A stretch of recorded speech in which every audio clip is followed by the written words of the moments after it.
has changed. America has changed.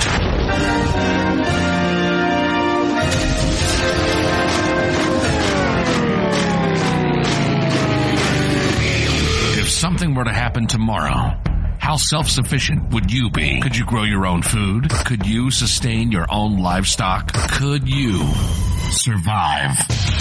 This is the We Grow Our Show with Nick and Don. Nick and Don talk about everything from politics to planting. They cover techniques, methods, and tips on how to not only survive, but thrive. Visit the website at WeGrowOurs.com. Lock and load.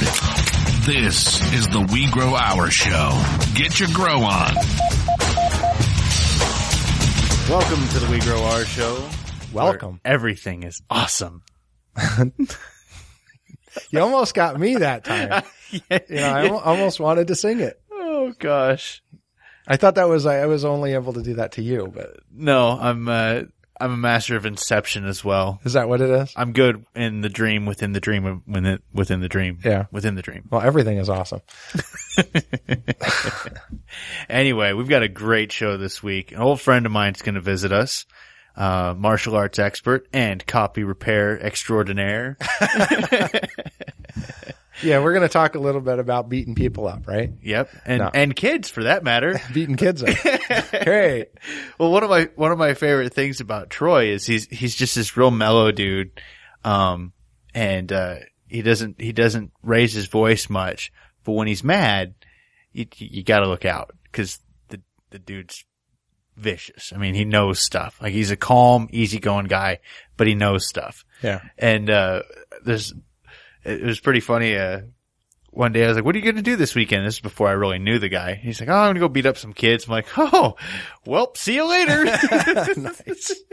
Yeah. He explained Monday that he taught martial arts on the side, and many a times I was scared to be his practice dummy out in the boxes in the back of the pro copy. I always love learning. Martial arts. I did martial arts from the time I was a kid till about 12, 13 years old. I stopped. I had made it up in Isshinryu to be a brown belt.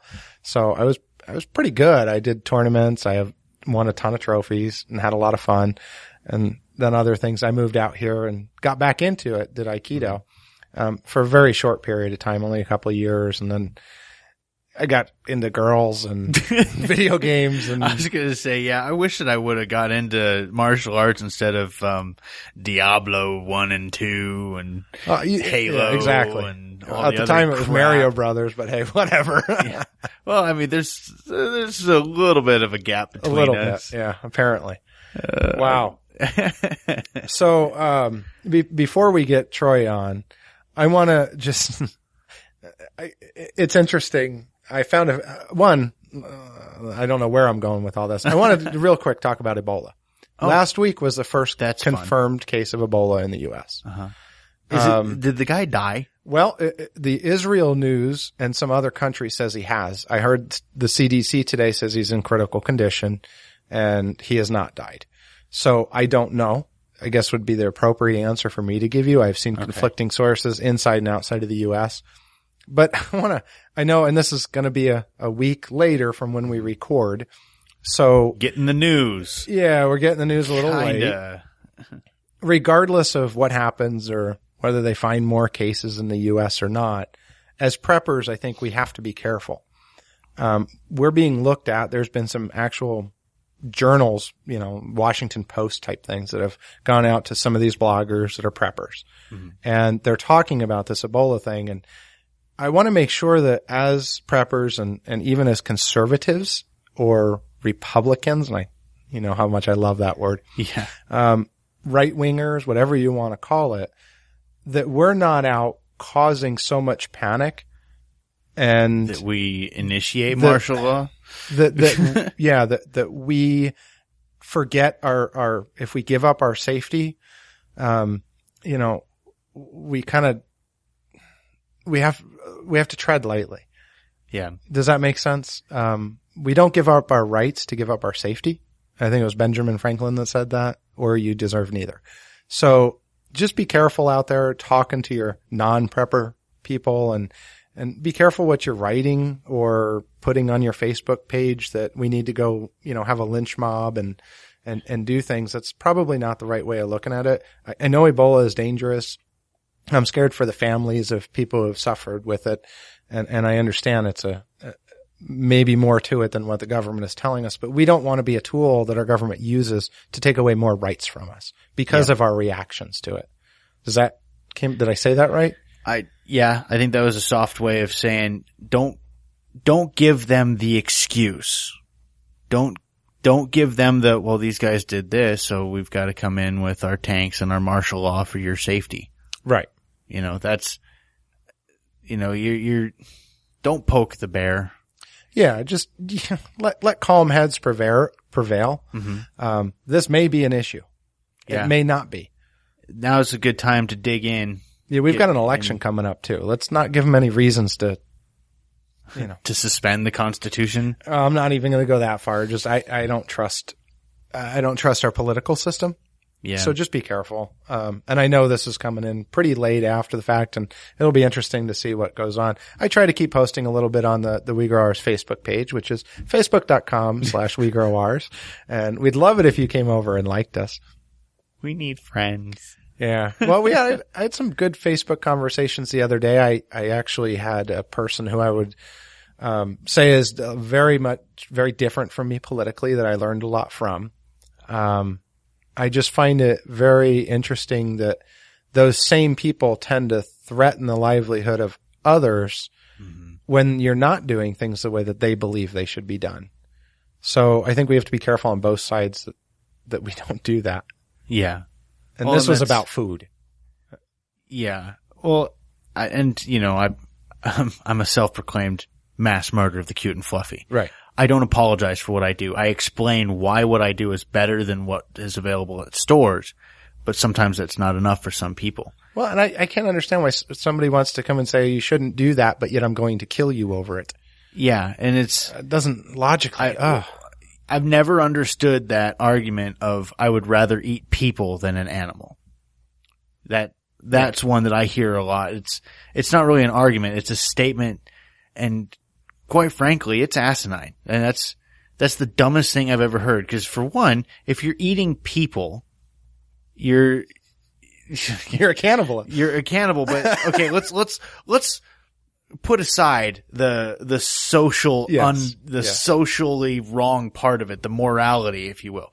If you were actively going out and finding people to eat. But I don't think they're doing that. But I'm saying that's the statement. That's the allusion to what would happen. It was like, oh, I'd rather eat people instead of animals. Yeah.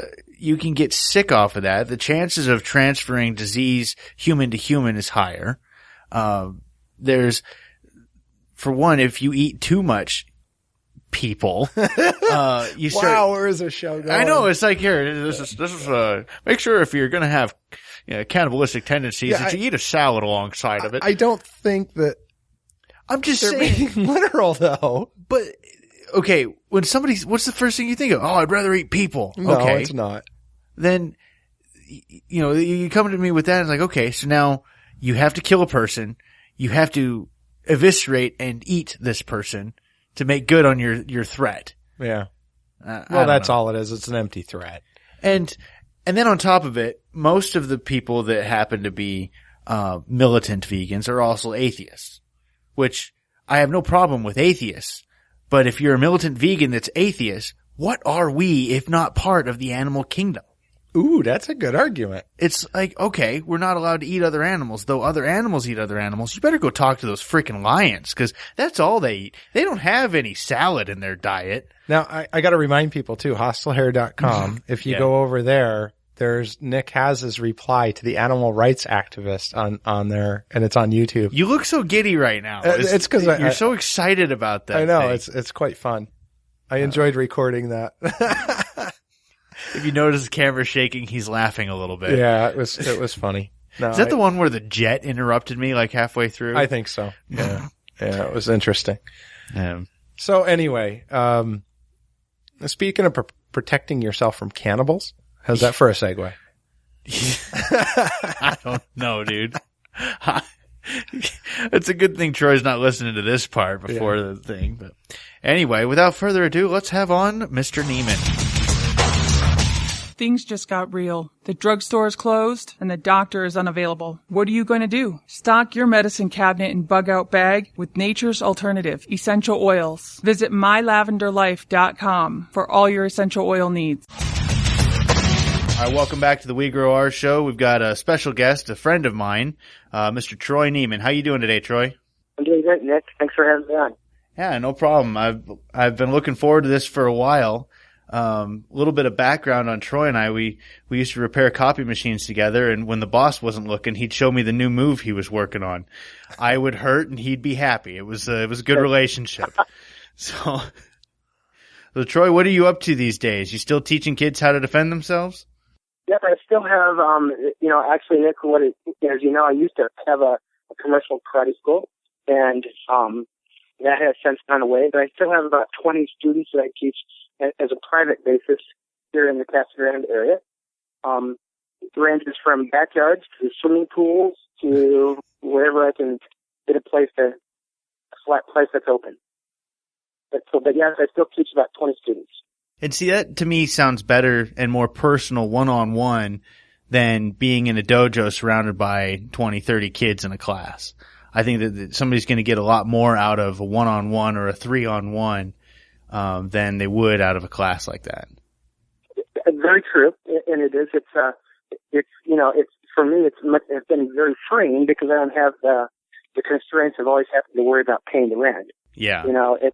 And so I'm able to go. We were able to go places that, in a more commercial setting, I think are kind of limited because of the need every month to pay the mortgage, to pay the rent, and things like that. So I've kind of freed myself of that in kind of a backwards kind of way by no longer having the school. And so yes, very true. Because of that, we're able in the class to go places that we normally would not be able to go. So what form do you teach? Well, it's kind of a complicated answer, but basically I teach traditional ITF karate, Taekwondo. Taekwondo is Korean karate. And so generally my primary students are children, I believe, probably from ages, say, 10 to 17 or 18 are my primary students, a few adults. And I think that Taekwondo is a good fit for that because Taekwondo has kind of evolved into kind of a sport martial art. But with that, I'm able, the primary lessons I'm trying to teach these kids are self-confidence, some focus, and the ability to protect themselves within their age group. And so it's been a really good fit. So it's not like arming 9-year-olds with the ability to gouge out eyes and yeah. Well, I don't think Johnny's mom wants me to teach him how to break somebody's arm on a playground kind of thing. I don't know. When I have kids, I'm bringing them to you to teach them all that stuff. So the way I kind of, I don't know if justify or what the proper term is, but in my thought anyway is, the average, as an example, the average fifth grader is either at school or he's at home, and there's really no place in between. That he's either with his teachers or he's with his parents, and so his really need for self-defense is kind of limited. Just stops the schoolyard bully from pushing him against the wall and trying to take his lunch money, and really the bully either just wants to control him or he wants his lunch money. There really isn't any, I don't believe anyway that there's any really lasting harm intended. And so we don't want that for our children. We want them to protect themselves. We want them to have the confidence to stand up to that. But that's really where it starts. From that, in my mind anyway. So if we fast forward 2 or 3 years, now that same child is, say, a freshman or sophomore in high school. The bullies are bigger. The amount of violence is a lot more. But truly, they're still either with their parents or at school. And the violence at school changes, but I don't believe really truly drastically so. And then for me, that next step then is 2 or 3 more years. Now they're an 18, 19-year-old person, and they're at the mall watching a movie that gets out at 11 o'clock at night. And I don't know about you, but, last time I saw that, it's a jungle out there, and truly at that point, need to know serious, hardcore self-defense. And so that's kind of how I transition my students and how I kind of evolve it. My adult students we kind of start at that point where I try to introduce Taekwondo and bring it back, I think, in a way to its traditional base in self-defense. So that's kind of where I go.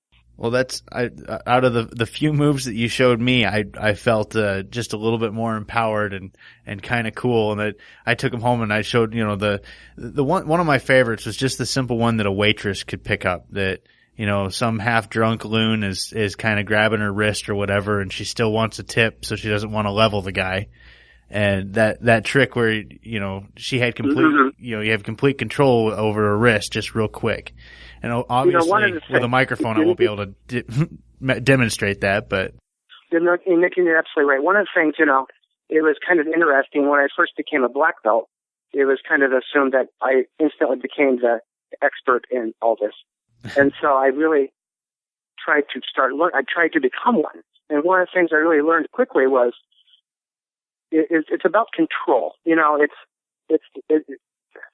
with children, as adults, we control them by grabbing them. As men, we can try to control women by grabbing them. We try to control them with our voice. We try to, if you can picture, some boyfriend with a young girl says, "I can't believe you dressed that way." It's a function of control. It's not, so at the most extreme end, that turns into violence. But, if you start as something as simple as, you're absolutely right, as a waitress, if I'm that patron, if I just try to touch her wrist, I'm trying to control her for that moment. And so, for to me, self-defense is maintaining your own control and not allowing anybody to take it. It doesn't always have to be a result of somebody on the ground bleeding, but maintaining your own control. Well, then it's a party. That's true. So now you talked about another form where you're actually using different tools that were meant for farming that have been somewhat weaponized, and I don't know enough about them to even say what form it is. So would you mind going into that a little bit? Well, not at all. It's depending on who you talk to, kind of the beginning of what we know of martial arts. Many people feel started in the island of Okinawa. Okinawa is an island just off the coast of Japan. It's part of the home islands, but the native Okinawans are not considered Japanese by the Japanese people. And so going back into the era of the shoguns and things like that,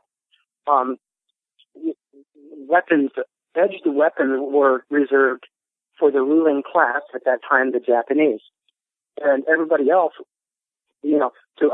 to be caught in possession of an edged weapon was for death. And so, and as we all know, human nature is what it is. The good guys and the bad guys doesn't change just because a group came in and outlawed edged weapons. And so the average peasant / subsistence farmer / subsistence fisherman used what they had on hand to protect themselves. If you look at, the big movie going on right now, I think, isn't there like a Ninja Turtle rebirth going on right now? Yeah. If you look at all the Ninja Turtle weapons, the sais, the kamas, those are all traditional Okinawan agriculture weapons, and not weapons, but tools that the peasants at the time turned into weapons. As an example, a sai, which is kind of the pointed fork, was actually a rice planting tool that they used in the paddies. The kamas, which are kind of the short-bladed sickles, were literally rice harvesting tools that they would, use in the paddies. And so these peasants used the tools they had on hand and turned them into weapons. Even an oar that the fishermen became an edged wooden weapon. And so they literally took whatever they had and created a system from that. Very cool. The more I look at where our current government is going, ball and powder is going to be is under attack. It's threatened.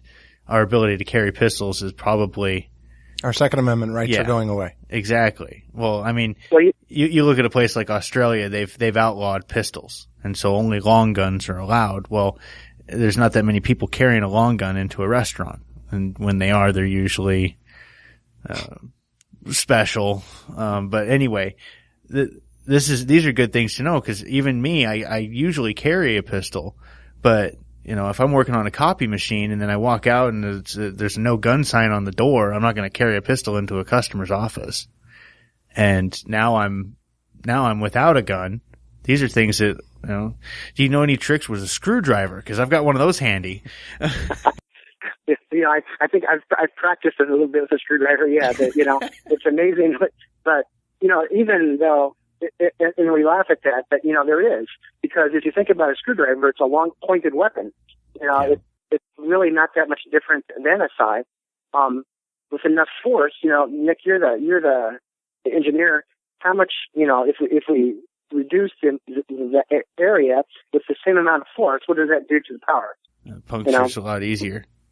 That's true. And so a lot of those weapons work the same way. One of the things I found interesting is, for a long time, I learned weapons forms or katas, and I really didn't worry about the application. And then just in the last 2 or 3 years, I started worrying more and more, why are we doing this? What was the purpose? And it's amazing how, truly there's a reason why these martial art weapons are still weapons. They are lethal in every sense of the word.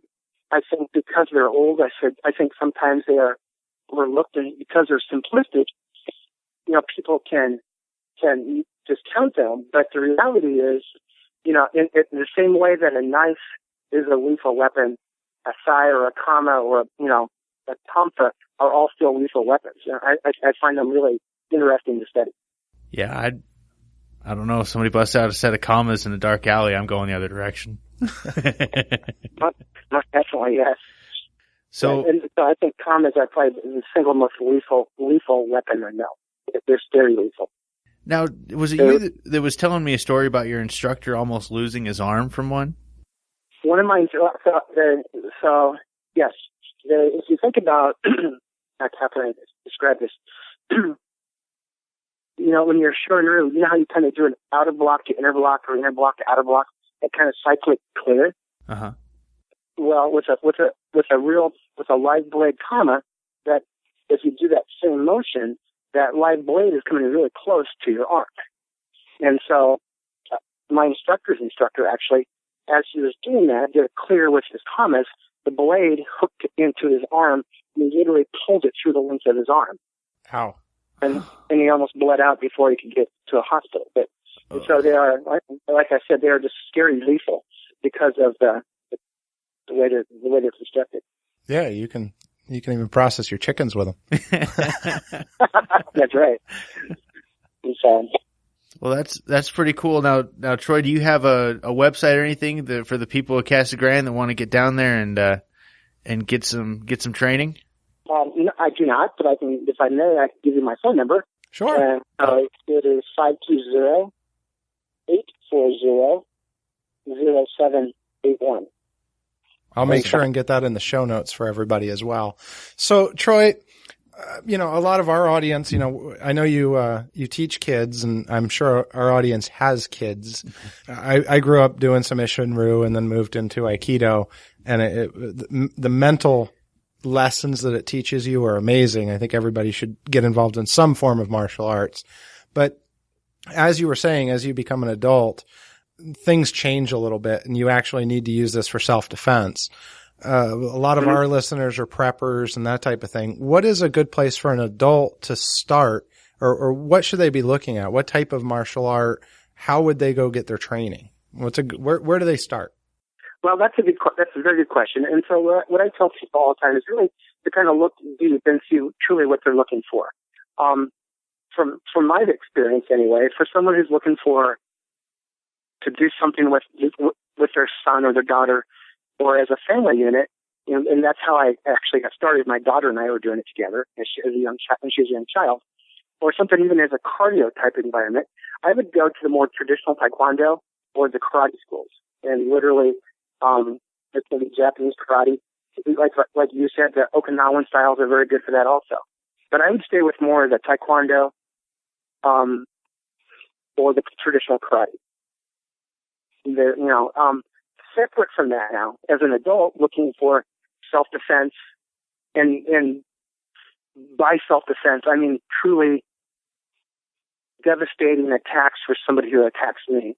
I would look more in the Kempo world, American Kempo, Chinese Kempo, maybe Hapkido are the ones I'm familiar with.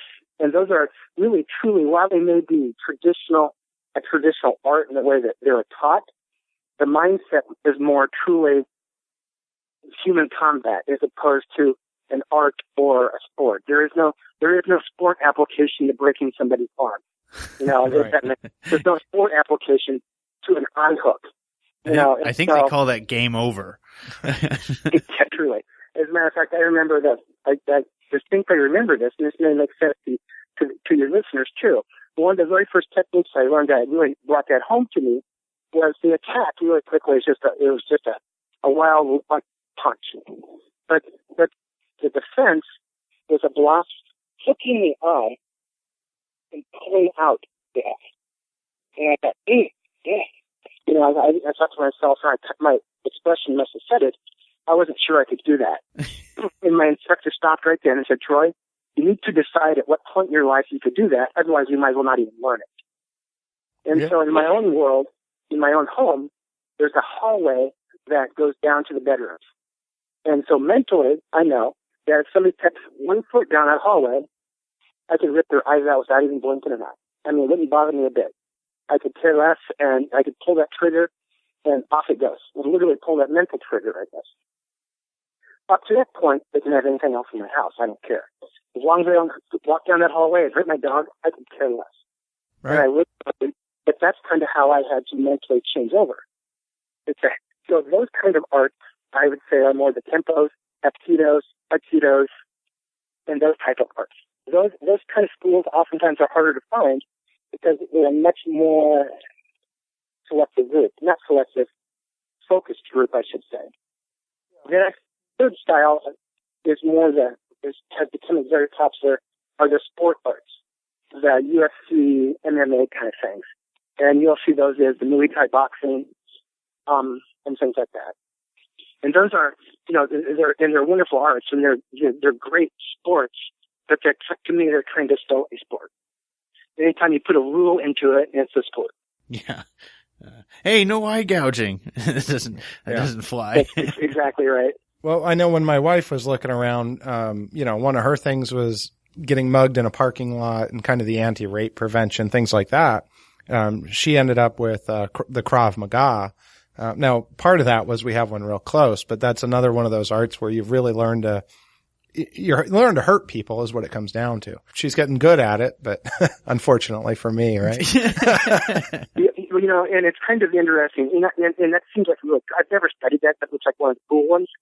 My brother is very active in the Kung Fu world. And so, forgive me, what I know about Kung Fu, I learned from watching, TV, Bruce Lee. Yeah. But it's more of to me, what I know of Kung Fu is that it's very much of a self-defense art, a very beautiful one, very, very traditional. But the techniques are really, truly based on self-defense. Right. And so there is the Kung Fu arts also. See, all I know about Kung Fu is what I learned from Kung Fu Panda, and I'm pretty sure that wasn't exactly technically correct. But it was a fat guy kicking ass, and I was inspired. Sorry. Now, Troy, you mentioned katas and learning katas, and growing up again, I told you I did the Isshin-ryu, and katas was big. It's another Okinawan art, and I found that really transfers over into my adult life in many ways. But one of the things is just the mental training it teaches you.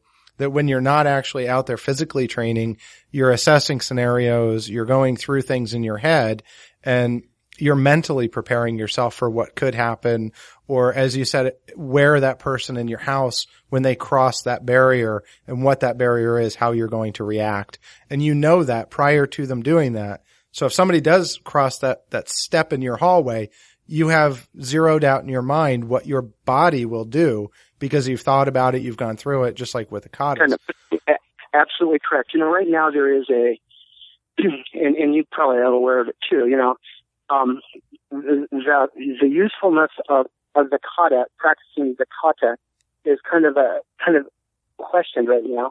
And the traditionalists, like what you've studied and what I studied, view the kata being the center of all arts, because it's the practicing, it's the mental aspect, it's that putting yourself in that place where you can do these things without even thinking about it and doing them correctly, and then taking those same motions and applying them to the art itself. That to me, that's the art of martial arts to me, and I truly enjoy that. It's a great, as you know, it's a great mental workout. It's a great physical workout, but it sometimes is a hard translation into self-defense. Right. It takes years of practice to be able to, sometimes for people to make that transition from what they learned in a kata to actual self-defense. It's kind of, I know personally, you could show me the dance steps of a dance 100 times, and I would never be smooth or graceful. I'm just not that kind of person. You'd still be the rhythmless white guy? Yeah, truly. But in some way, it's the same thing with a kata. Some people can view a kata and really understand it and flow with it and learn from it, and some people just go through the motions. And so I think for the styles that are kata-based, oftentimes, like, the Okinawan styles, it really takes I don't know if years is the right, I don't want to imply that it takes years and years, but I think it takes more time to truly understand it and get the benefit out of it from a self-defense perspective, as opposed to some of the more harder styles, the Kempos, American Kempo, Chinese Kempos, things like that, if that makes sense. It does to me. Yeah, I don't like Muay Thai. I don't think they do katas. I think they knee people. No, yeah. Here's how we fight. Go. Yeah. Yeah, my friend, he goes to Muay Thai, and it's really fun to watch the spinning, jumping kicks and punching and stuff. It's a lot of flailing, but there's no like grabs and throws and stuff like that. And, I don't know, I think I'd rather learn what you showed me, the brief lessons in the boxes of copy machines. Yeah, and it changes. How is your wife's class set up? Is it more of a coach student, or is it more of a instructor, instructor / mentor / student? I don't know about a lot. I know a lot of the MMA gyms. It's more of a coach to participant type relationship, as opposed to more of the martial arts instructor, sensei student kind of relationship. Yeah, the mentor. Yeah, I'd say it's more of a coach, I think. I haven't done a whole lot with her. I went to one class and watched. Mm-hmm. But, I mean, they certainly get into things right away. The first class, she's there. They're teaching grabs and how to escape holds and how to knee and where to knee. And, it was pretty neat, but it definitely seems to be more of a coach type thing than when I grew up and I had a sensei that was your mentor. That's what you wanted to be like. Mm-hmm. And as you know, even like the symbolism involved kind of shows that too. As and Nick, just as an example, like when I bow to someone I'm going to spar with, I keep my eyes up and I'm watching. I'm being respectful, but I got my eyes kind of down. When my students bow to me, they bow face down, because the relationship is that they know that I will watch out for them, and they can surrender that moment of watchfulness as they bow to me. And so I kind of like that, I guess almost a ceremonial part of it. And, I enjoy that. I enjoy that feeling, but it isn't necessarily self-defense. And so it's really, like I said, it really kind of depends on what somebody. It's all good. It's one of those nice things about this whole conversation is it's all good. It's just a little slice of the pie that you want to try. Yeah, I don't know of any bad styles. I don't know of any bad, but it's all good information no matter what part of you try. But there definitely are some different niches involved. Yeah. Well, I remember the one video that you showed me of the Japanese archers, where it was like this very long process to draw the bow, and it was more of the process. It wasn't so much focusing on hitting the target. It was proper holding of the bow, the form, all of these things. And at the end of the day, I'm like, just give me a compound bow, Well, and you're absolutely right. In that situation, the beginning students can spend 3 or 4 years before they're allowed to even draw the bow. They spend that time, just not sure doing what, but it's kind of interesting. In Japanese archery, the bows are about 6.5, 7 feet long. And so if you picture the average Japanese person, that's quite they hold it. It's asymmetrical, so they hold it in the bottom third, and they draw the bow from over their head, and then as they expand the arms, the bowstring slips through their fingers. So they don't, as opposed to the European bows, where it's just pulled back, just pulled back and let go. So in a European bow, archers wear forearm protectors. With Japanese archery, they wear shoulder protectors because the bowstring will come back and hit them in the shoulder. Wow. Now I have to look up on YouTube. I have to look up Japanese archers. I've never seen that. And so, it's the thing I find kind of interesting about weapons, and I'm not even sure what the correct term is. There's really only 2 places in the world. Number one, I think bow and arrow came right after rock, paper, scissors as far as weapons. Literally, fist, rock, spear, bow and arrow. And so it's one of those universal weapons. But only 2 places in the world truly have longbows. England, from good old Robin Hood days. So approximately, I don't remember when the War of Roses was. Say about 1400s. And literally on the opposite side of the world, the Japanese used longbows also. So I find that kind of interesting. That literally, the world apart, they came up with the same technology. It was all the aliens, Troy. They showed them everything at the same times. I'm kidding. Well, Troy, thank you so much for joining us. We'll get your phone number on the show notes. Yeah, thanks so much for joining us, and look forward to talking to you again. Thank you. Thank you, guys. What will you do when your stored supplies run out? Are you prepared? Hostile Hair provides equipment and education you need to control your own infinite food supply. We have live food storage systems, rabbits, quail, and other urban livestock for any situation and strategy. Don't be limited by what's on the shelves. Get started with an infinite food source today. Get prepped, stay fed with Hostile Hair. Call 480-331-3761 or visit hostilehair.com. Man, what a great interview. I say that about all of them, but I really like Troy. He's actually the person who trained me in copy repair. Well, not 100%, but Copy Repair Ninja. Yeah, Copy Repair Ninja is. Hey, little known fact that we're only 3 shootings away from having it called from going postal to going copy repair tech. So be nice to your printer techs, everybody. Where does computer tech fall in on that one? I don't know. Y'all are a bunch of nerds. No, it's cool. I've spent a lot of time delivering copy machines with Troy, and it's funny. He actually managed a branch in San Diego. He had like 30 techs under him. Yeah. And then came here, was successful here, and then opened his own martial arts studio. And was doing great, and he had a lot of students. He had everything going for him, and then 2008 rolls around, and just people stop paying for things like that. Well, yeah, it's the first thing to go is a gym membership and your karate and all that. I grew up and taking karate, and I think hopefully you got this out of the interview. If you've got kids, it's a really good thing mentally for them, as well as physically. You're not sitting in front of video games playing karate. You're out there doing it, and there's a huge mental aspect to it. And I certainly respect his opinion as to where to start with that. If you're an adult, you've got different goals.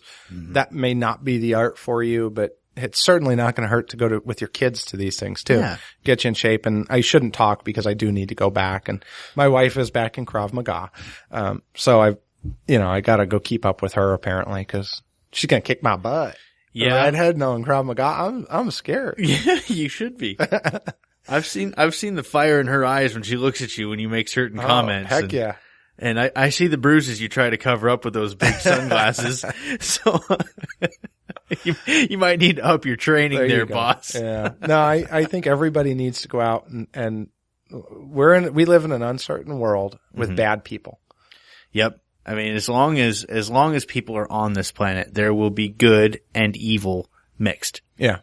So and there's no, and even good people have lapses in judgment and will do bad things. Yeah. And it's no different than if you're a gun-toting guy out there or gal and you carry all the time, you need to go train.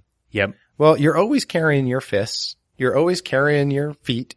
You got those. Go train with them. Even if it's just a couple of times a year, go learn a new thing that you can do because that gun might not always be there. Exactly. And I think that women especially, and I believe that women are equals. Yes. So I'll get that out there, but women need to go take an anti-rape course, take a self-defense course, learn what you can do because, again, there's bad people out there and they will take advantage of what they perceive to be a weaker person.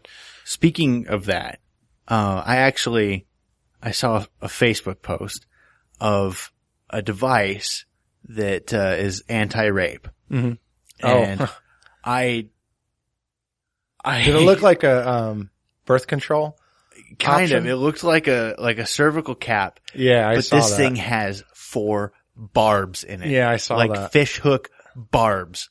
And it basically, I'm doing the hand motion here, but it's deployable via a tampon device. Yes. It kind of. Have you seen the movie Teeth?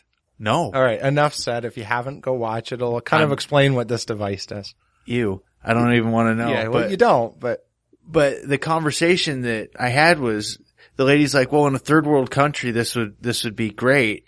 Because, my comment was, I believe that a rapist should endure as much pain as possibly given to them. Yeah. And this device would do it. But the girl still has to be violated in order for this thing to work. Exactly. Honestly, I'd rather have my wife with a can of mace and a pistol in her hand and the knowledge to do what she needs to without those things than to have some guy get that far before he gets punished for his actions. And that's another thing. If you don't believe in guns and you don't carry a gun, man, that pepper spray, it is effective. In fact, I think pepper spray is probably more effective in most situations than guns are. Because you don't have that thought of, oh, do I want to kill this guy? If I ever drew my gun, I would never have that thought. And I think that's one of the things that you and I aren't indecisive. And firearms training go hand in hand. It's that mental thing.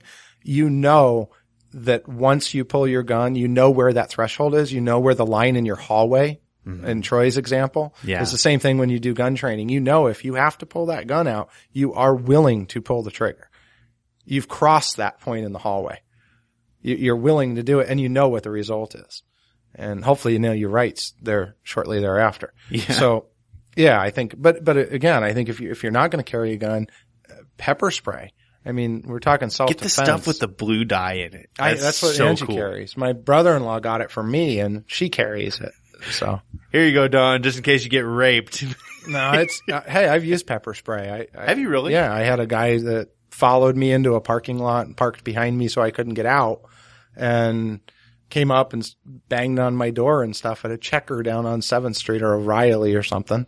You're kidding me. No, he was gonna, I cut him off in the suicide lane apparently or something. I don't know what I did, to be honest, but he was mad, and I rolled my window down a little bit, and he came up and looked at me straight in the eyes, and I pepper sprayed his ass. And I had a gun with me, but I didn't want to shoot him. There was another option right there, and I was in fear. He was a pretty big dude. He seemed angry. I wasn't going to fight him. I had pepper spray. A little? Well, no, that came later, and I learned the consequences of pepper spray. So I sprayed him, And he went straight down on the ground. He couldn't see. He got snot coming out everywhere. Yeah. I mean, this guy was in bad shape. And I kind of did a 30-point turn, got my car out of there and drove down the road. I didn't realize I had a little bit that had kind of gotten on my hand. Oh gosh. Then on my steering wheel. So I rubbed my eye driving down the road because I had an itch. Then my face was on fire. So I pulled over, went to the restroom, washed up the best I could, and then I peed. Oh no. Yeah. Soap does not get that stuff off. Oh no. No. I learned that if you do have to use pepper spray, don't touch your face. Don't go pee.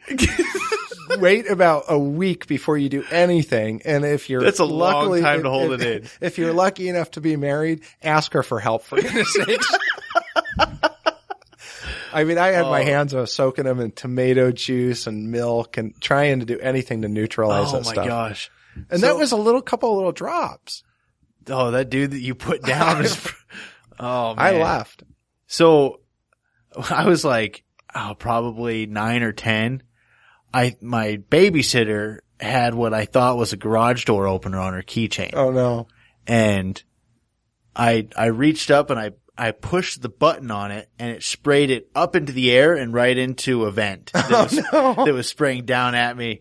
And, that was the worst. It was just like overspray. It wasn't even like a direct was that shot. mace at that time or was it pepper spray? I think it was the cloud of spray. So it wasn't it wasn't liquid. It was, atomized pepper spray. Yeah. But it was probably like a mace or tear gas type stuff.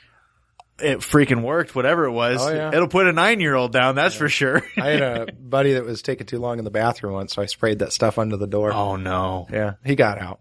Oh, that's just, you're just so, why? Hey, those were college days. Oh gosh. Yeah. But no, so self-defense comes in many forms. Mm-hmm. Martial arts is one of them. I think everybody should look into it. And I really appreciate Troy's input on that and his expertise. And if you're in the Maricopa, Casa Grande area, or even Tucson, even in the South Valley, he's a guy that he's patient and he will work with you and you will learn. Very cool. So, well, that's pretty much all the time we got this week, right? Sure. It's a podcast. We do whatever we want. Last week we went 20 minutes over. Oh, that's true. Well, this week I'm not that interesting or interested. So screw you all. I'm going home.